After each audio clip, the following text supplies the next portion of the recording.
Estimadísimos, estimadísimas, sean bienvenidos a esta reflexión para este día sábado 15 de febrero.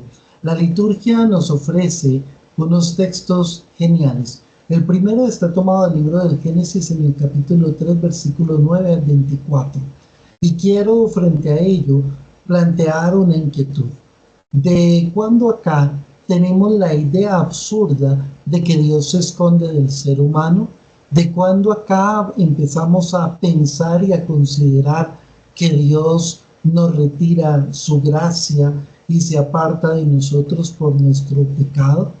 ¿De cuándo acá tenemos esas ideas absurdas de que Dios, en lugar de ser bueno, termina siendo alguien que castiga o que abandona a aquel que no cumple con sus expectativas o con sus deseos?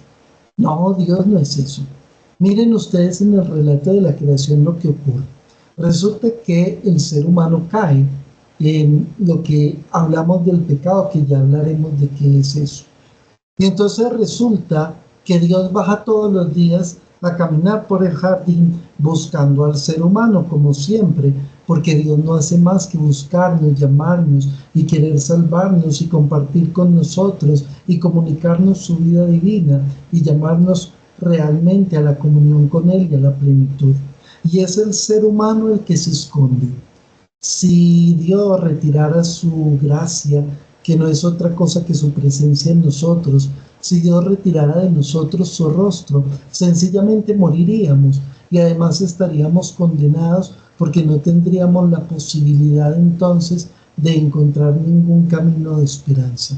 Dios nunca se va, además porque realmente no se puede ir, ya que nosotros somos su estructura, una participación suya en situación de finitud, por ende no puede realmente irse de aquello que crea, porque al crearlo, especialmente al ser humano, en ello Dios se coloca, en nosotros Dios se coloca y por ende no nos puede abandonar. Y entonces resulta que lo que tenemos que entrar a preguntarnos es por qué razón Adán se esconde de Dios. Y la respuesta es muy sencilla. Adán quiere quedarse con su propia desnudez, quiere encerrarse en su propia finitud, quiere encerrarse en su ego, aunque distorsionado, y quedarse en la idea que tiene de sí, en sus propios paradigmas, en sus propias seguridades, en sus propios anclajes, en su propia comunidad.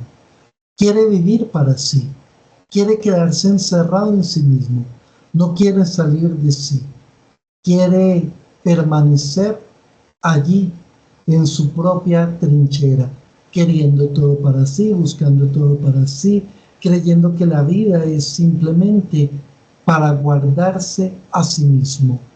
Y es entonces cuando el ser humano cae en esa actitud que termina rompiendo la relación no solo con Dios, sino la relación también con los demás. Aquí hay algo que es muy interesante. Dios siempre vive confrontándonos.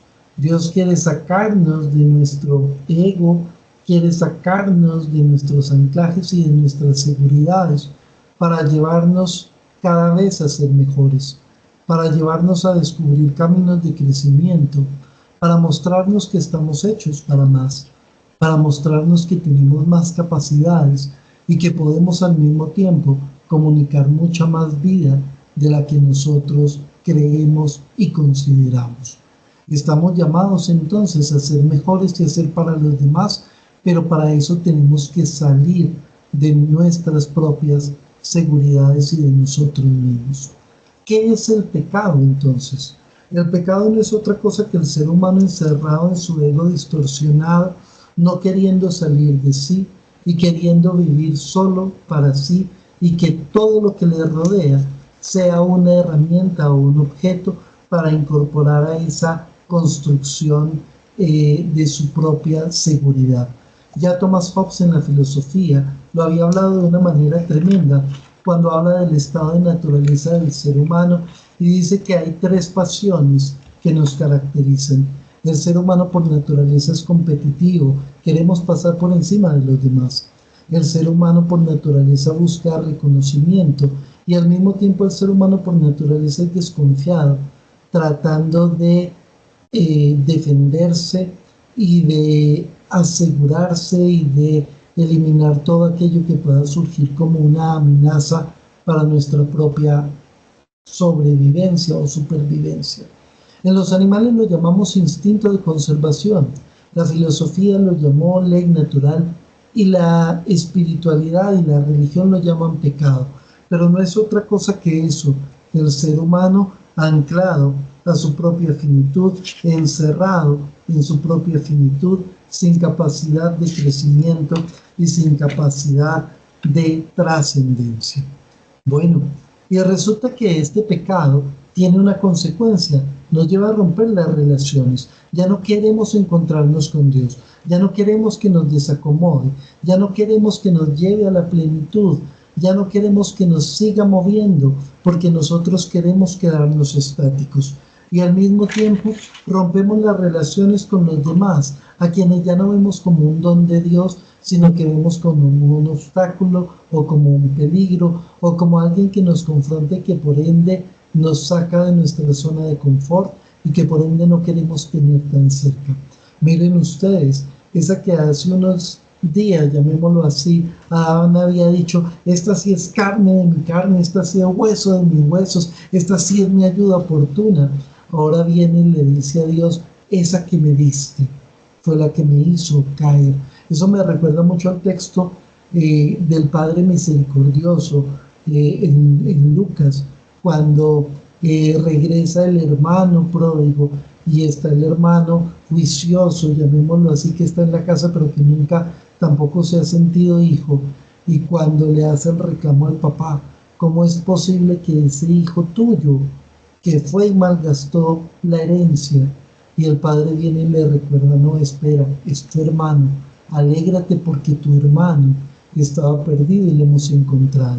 Entonces miren cómo el pecado nos lleva a ver al otro con esa rivalidad, con esa desconfianza, con esa competitividad que brota de nuestra naturaleza misma, que forma parte de nuestra naturaleza, pero que nosotros podemos transformar y que podemos trascender y que podemos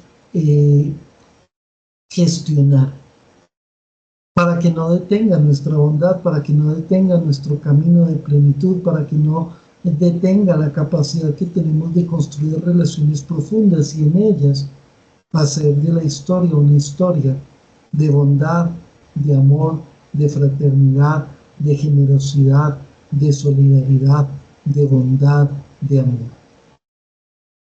Ahora bien, miren ustedes cómo en el texto aparece otro elemento interesante. No hay castigo en realidad.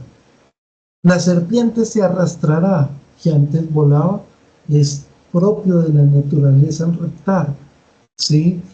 Y el hombre trabajará la tierra con esfuerzo. Ya se había dicho al comienzo del Génesis que no había arbusto alguno porque no había hombre que labrara la tierra. Y la mujer dará a luz con dolor. Eso es propio de la naturaleza.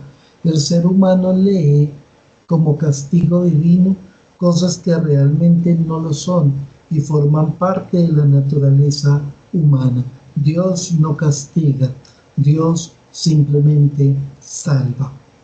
En Marcos, que tenemos el texto que está en el capítulo 8, versículo del 1 al 10, se nos presenta la segunda multiplicación de los panes. Y esto nos recuerda un texto que trabajamos, el de la mujer sirofenicia, que va al encuentro de Jesús y que le hace recapacitar para que vuelva a ser coherente y a descubrir que los paganos también tienen un lugar muy grande en el proyecto del reino y que también son hijos y que también tienen la misma dignidad y que también tienen el mismo llamado a hacer salvífica su vida, planificando su ser, trascendiéndolo en el amor y en la misericordia.